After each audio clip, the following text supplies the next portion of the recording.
Hello guys, welcome to another session on microservices. In this section, as part of the session, we will try to have an introduction about microservices, and I will try to explain whatever knowledge I have about microservices. Hope you'll enjoy this session. Now let's move ahead. Now, what's the general definition of microservices? So, coming to the general definition, microservices are a software development technique, a variant of the software-oriented architecture structural style that arranges an application as a collection of loosely coupled services. In a microservices architecture, architectures or services are fine-grained and protocols are lightweight. Oof.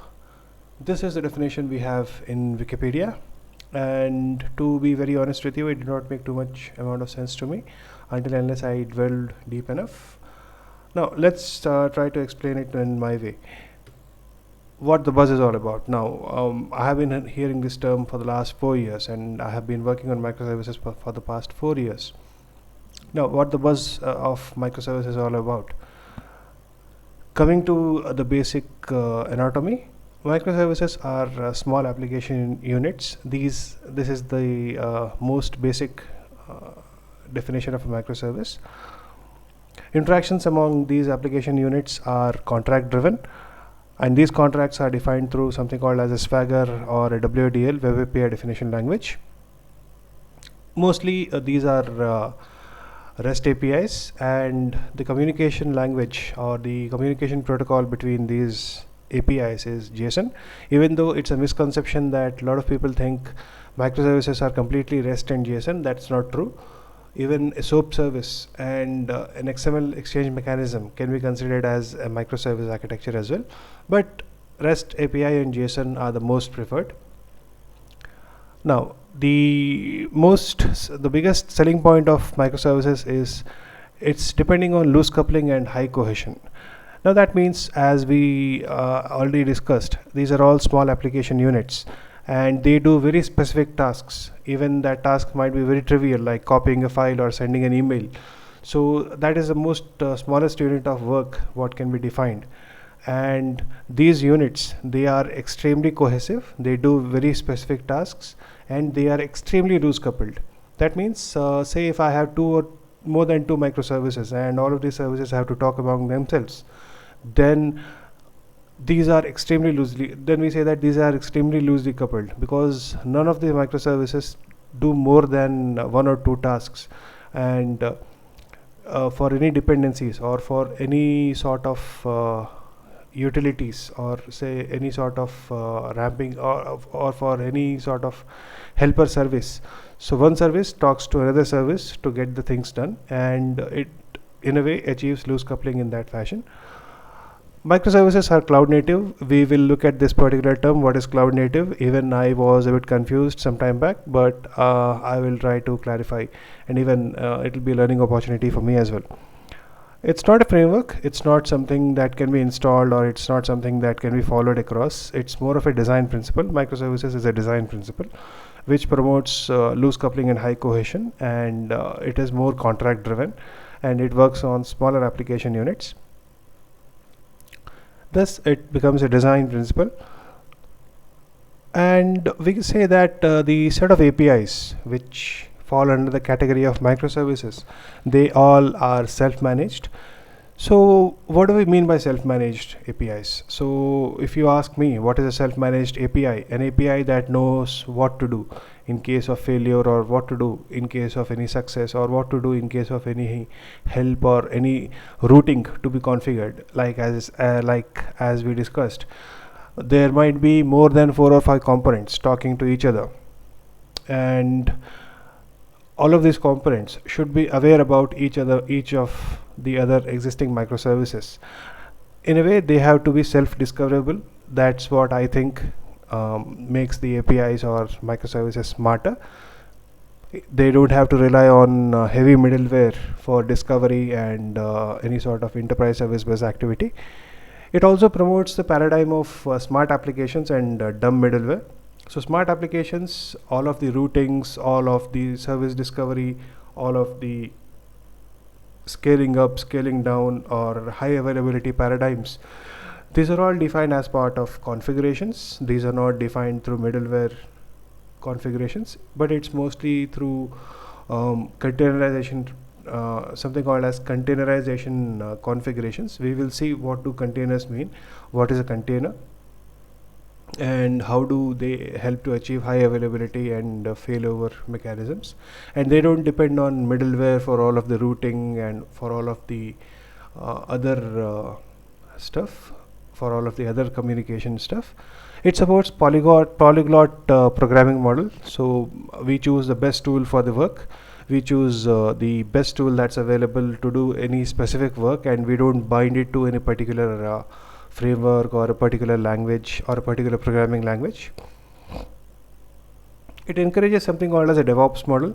So as even you might have heard that DevOps is the buzzword along with microservices.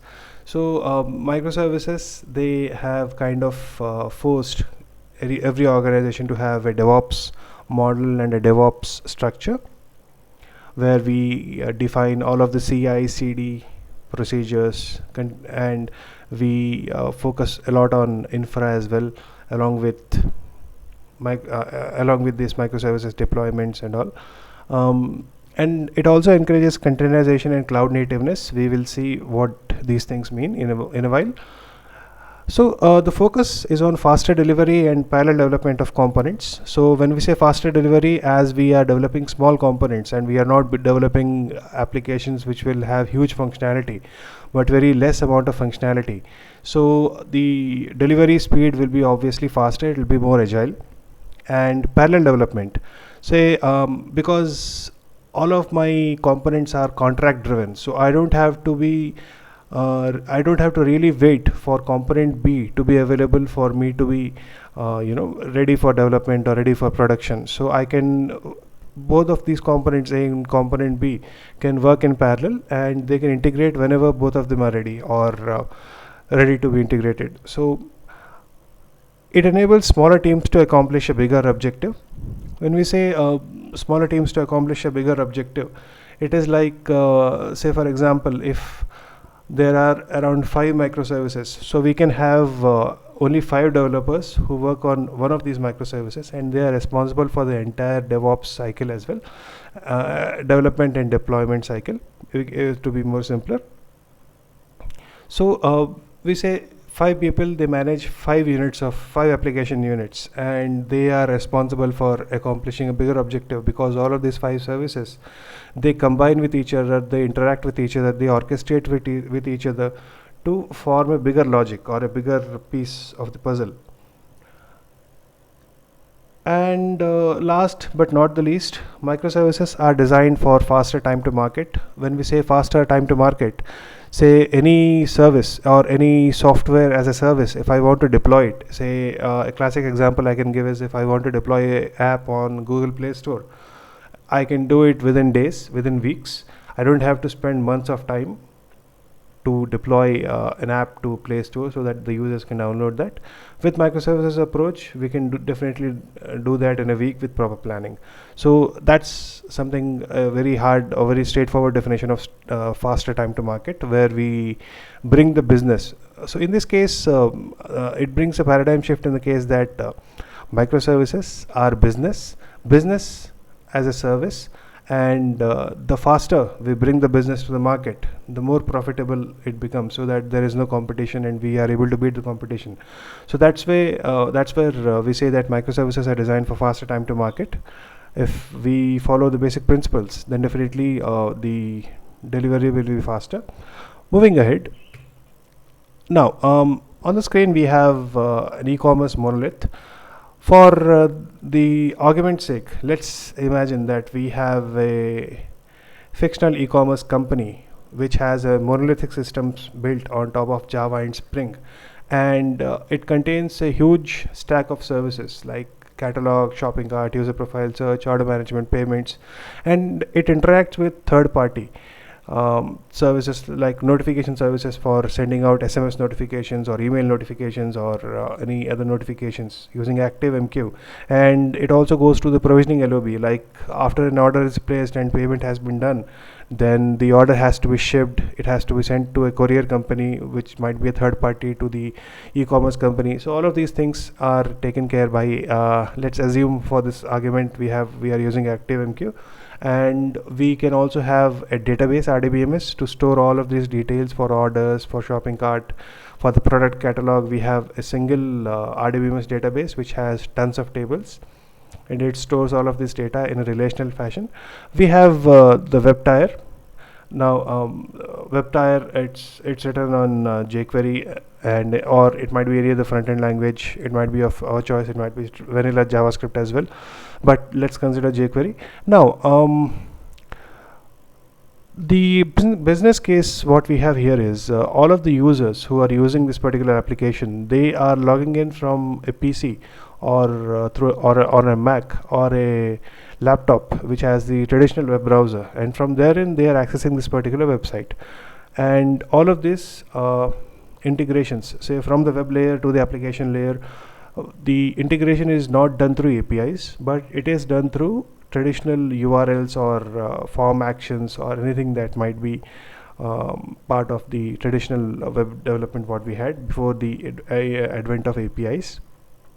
Now, say for example, tomorrow if I want to expand my business and I want people having PDAs or mobile phones or smartphones to be able to access this particular website, then will the same model work? The answer will be maybe, may not be, but in worst case it may not work, because if we are using traditional web stack, then we definitely have not considered the possibility of responsive web design, and as we also know that mobile phones have lower bandwidth, so those considerations and all we haven't taken care. So it was always recommended that we build native clients, so native web clients to those particular devices, so as we have apps, and those are expected to work on lower bandwidths as well.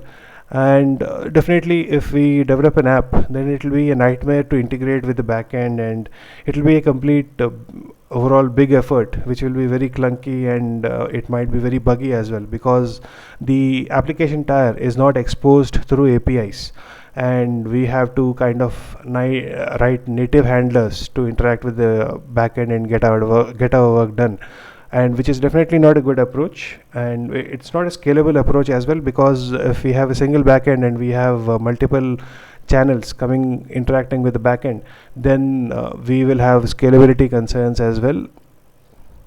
And most importantly, say if we have an error in the shopping cart module, we say for example if we did something over the weekend and deployed a new patch to for the shopping cart, and unfortunately there was a production bug which went unnoticed and it straight went to production, and because of the shopping cart the entire application tire has to be rolled back, and the amount of time, the amount of effort required to do this rollback and to troubleshoot this issue, because we don't have all of these are part of the whole single archive or a single deployable unit. So the troubleshooting and any sort of rollbacks, it's a nightmare in this particular model, albeit a lot of monoliths are still working, but comparatively it's a very we can say very bad approach, or very nightmarish approach towards software development and debugging. And also say if I want to make a small change in the user profile module, then I have to build the complete archive, I have to build the complete unit, and I have to get it deployed on a particular server. And I mean it kind of doesn't make sense. Say for a small change, if I have to do a complete rebuild of the application, then that's definitely not a very good looking practice. Now if we have to design this application as a monolith or as a microservice, beg your pardon, then the design will look something like this. This is not a 100% efficient design, but just for the sake of argument I have created this particular design. Now, at the front end, nothing will change. We have the same jQuery web layer, and we have the same set of users who can interact with this particular application. But in the back end, there is a lot of change. We can see that a new component has been introduced. We have something called as an API gateway. And so an API gateway, as the name suggests, it's a gateway for APIs. So the integration point, or the point of interaction at the front layer, or at the web layer, it gets changed from native post actions or native form actions to API actions. So that will be a small change at the front end, which is not a major change, by the way. Now we will have a single API gateway contact from the web layer. It might, in this case, going by the previous slide, we are considering desktop users who are using traditional web browser. Now as we have API integration now it becomes very easy. Say tomorrow, if I want to introduce a new type of client, new type of web client, it might be a smartphone or a smart device or a tablet, then I just have to take care about API integration, and I can focus on my web development. I don't have to worry about all of the other integration point and all. So that way it becomes easy for me to add as many client types as possible going forward, and I just need to integrate with the API gateway, and my work is done. I can focus on the web development or the front end development, and I don't really care about what's there going on in the background. I just need to be aware, like what parameters or what values I send and what values I get back, and accordingly I can design my GUI according to that.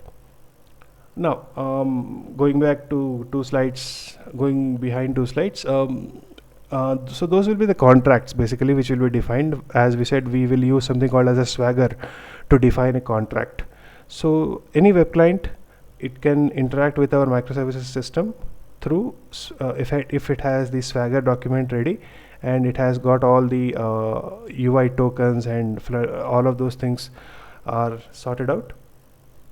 Now comparing with the previous slide, if we see the application tier, it was completely built on single technology. We had Java and Spring, but in this case of microservices, we have created all of these services as small entities. So we have user profile as a separate service, search as a separate service, catalog as a separate service, payments is a separate service, order management is a separate service, shopping cart, it's a separate service, and all of these services have been developed on different technologies. So for user profile, if I think that Python and Mongo is a good combination, then I'll go for that particular combination. I'll make sure that I make it as a container. Search, I can use Node.js and Elasticsearch. If I find that combination to be good and very quick to develop, then I can go ahead with Node.js and Elasticsearch and use Docker to containerize it.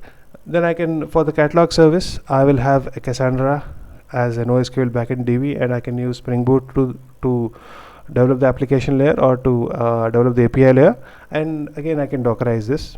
For order management, I can use traditional Java and Postgre and Docker to containerize it.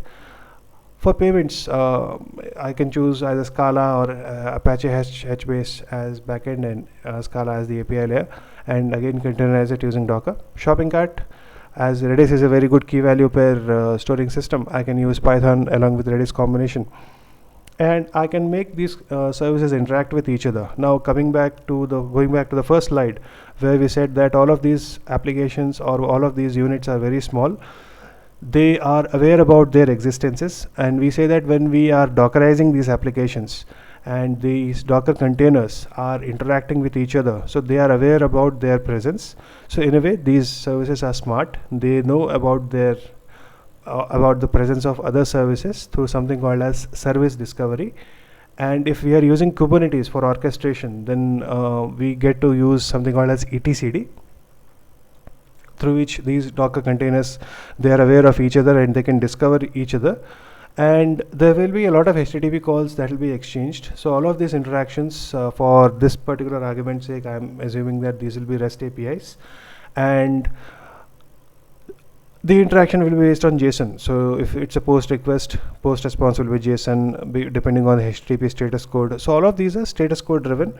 If there is if it is a success, or then I'll get HTTP 200 along with the JSON body. If it's a failure, I'll get 400 or 404 or 500 based on how the responses have been set. So all of this information about the other API, say if I want to get information about the catalog API, if I am a user profile developer and I want to interact with the catalog developer, then I will have the catalog swagger handy with me, through which I will come to know what are the response and what are the response types I need to handle at user profile end. So similarly, these small units, these will be containerized, and these will be orchestrated among themselves. These will be smart because they will be aware about their presence through service discovery, and there will be a lot of HTTP traffic which will be among these. So it will be a slightly chaotic environment with respect to network.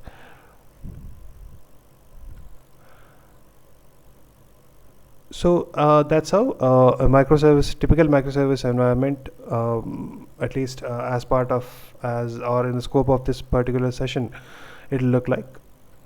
Now, do keep in mind, monoliths are there to stay. Even though we say that monoliths are very bad application design and all, but they are there. But these are there to stay because legacy systems, mainly banking systems, they have been completely built on top of monoliths, and it's a Herculean task to replace them, and mostly nobody will replace them because it's a huge risk if any organization takes that. So they are there to stay, but don't expect any new kind of development in monoliths. And in fact, monolith systems are well suited in some scenarios. If that depends on the development practices and the technological practices a particular organization adopts. So in some scenarios, monolithic style of development is well suited for that particular organization. In some scenarios, microservices are better suited. Microservices require meticulous planning and implementation. As we saw in the previous slide, there will be a lot of HTTP traffic which will get exchanged between these services, and these are very small, and we have to kind of draw very clear boundaries for each of these services, and it requires a lot of planning to define the entry criteria and to define the exit criteria for each and every microservice, and just to define just to kind of decide what each service will do. That will take a long amount of planning and a very detailed planning, and if we fumble at that place, then definitely that's going to create more problems because we don't have control over what our microservice does. So that's what my next line says. If not implemented properly, microservices will create more problems that will solve, obviously, if you don't plan well and if you don't draw clear boundaries. Microservices are HTTP intensive. Monoliths are inter-process communication intensive. As we saw in the old or in the microservices implementation, there will be a lot of HTTP traffic which will be exchanged between components. In the monolith, there will be inter-process communication. So one module will interact with another module as part of the same context. So it will be more inter-process communication, and microservices will be more HTTP communication. So do keep in mind when you're working with microservices are HTTP intensive. And microservices are not a silver bullet. It's a misconception that microservices it'll solve all the enterprise architecture problems. That's not the case. There have been a lot of failures where a lot of organizations have burned their hands by not implementing or not having foresight about microservices and having not a clear understanding of what microservices actually are. So a lot of organizations, lot of startups, they burn their hands, and then it becomes a mess to clean up later on. As I said in my earlier statement, boundaries of microservices need to be defined properly. We need to be very clear on what our service will do. If we don't define that boundaries, then take my word, it will be a nightmare to manage any microservice. It will be larger or it will be very small. So it will be like the service will be very larger service, or it will be very small service. So there is a scope of getting anti-patterns as well, which we call as nano service as well, but that's a discussion for some other day. Technological paradigm shift required. Now this particular landscape or this particular image I have taken from something called as CNCF, Cloud Native Computing Foundation. So Cloud Native Computing Foundation, it says that microservices should utilize the power of cloud computing, and it should take care or it should utilize the open source technologies that are available, and microservices should be developed and deployed using containerization technologies like Kubernetes or Docker. So accordingly, it defines a complete stack of acceptable technologies to develop microservices, cloud native microservices to be precise. So it's a big list, and it's not practical to go through each and every component of that. But I have given the link. If you have some time, if you have some free time, then definitely you can go and have a look at it. Now this section being my favorite, paradigm shift from programming perspective. Obviously, because we have to code the microservices, we have to do some programming at the microservice level. So consider reactive and non-blocking languages and frameworks for high performance. Now I will create a detailed video about what is reactive programming and what is non-blocking type of programming, non-blocking IO programming and reactive programming. That's a session for something for the next sessions. Examples we can use if we want to go with reactive and non-blocking languages and frameworks. We have something called as Scala, Node.js, which are reactive programming languages and asynchronous programming languages.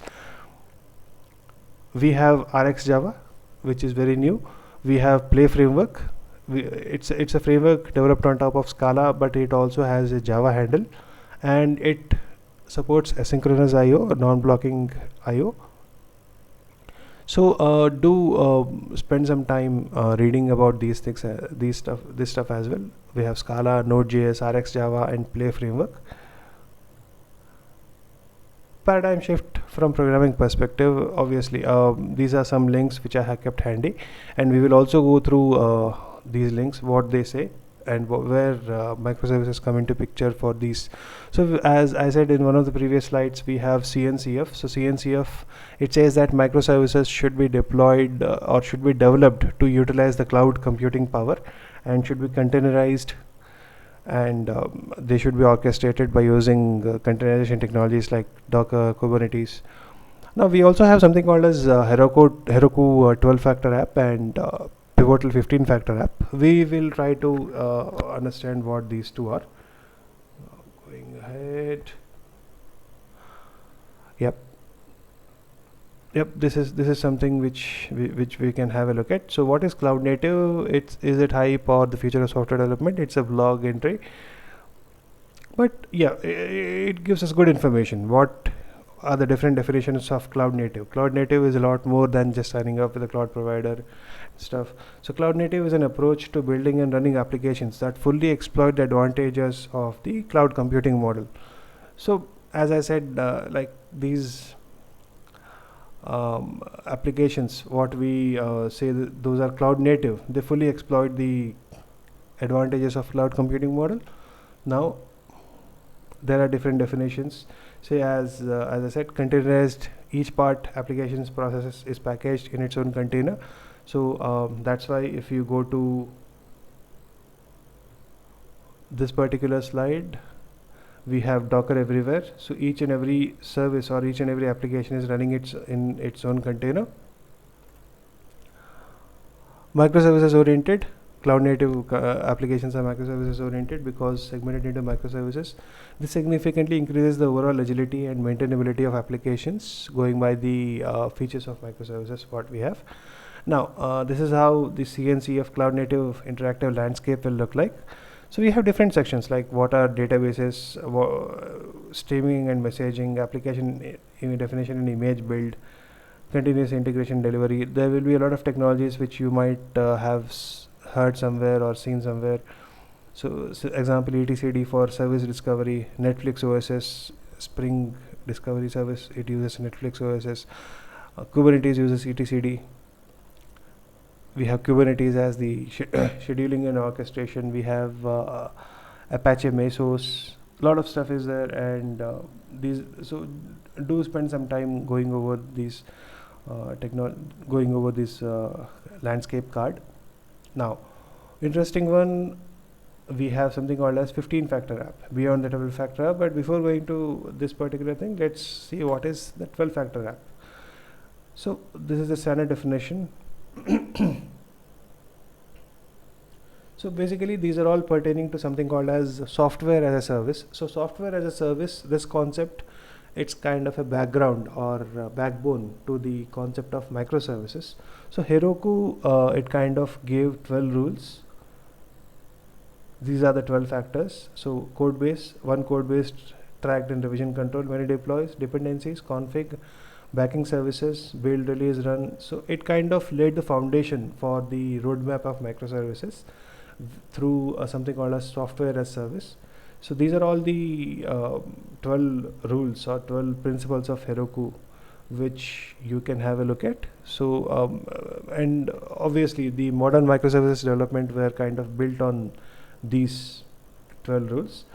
And on top of the 12 rules, Pivotal, the company which is owned, which gives us Spring and all, so they came up with something called as 15 factor app. It's a big read. It says these are the 12 factor apps that they were there, that were part of Heroku. Now beyond the 12 factor application, they added few more. Say something like this: we have stateless processes, concurrency, telemetry, authentication, authorization, which we don't have here. So these things: stateless processes, concurrency, and telemetry. But this is something for the next session, which I will schedule shortly. This we are done with this. That's all, folks. That's all I had to share as part of this session. Do let me know if you find this helpful or you find it to be more boring and all. Okay, thank you.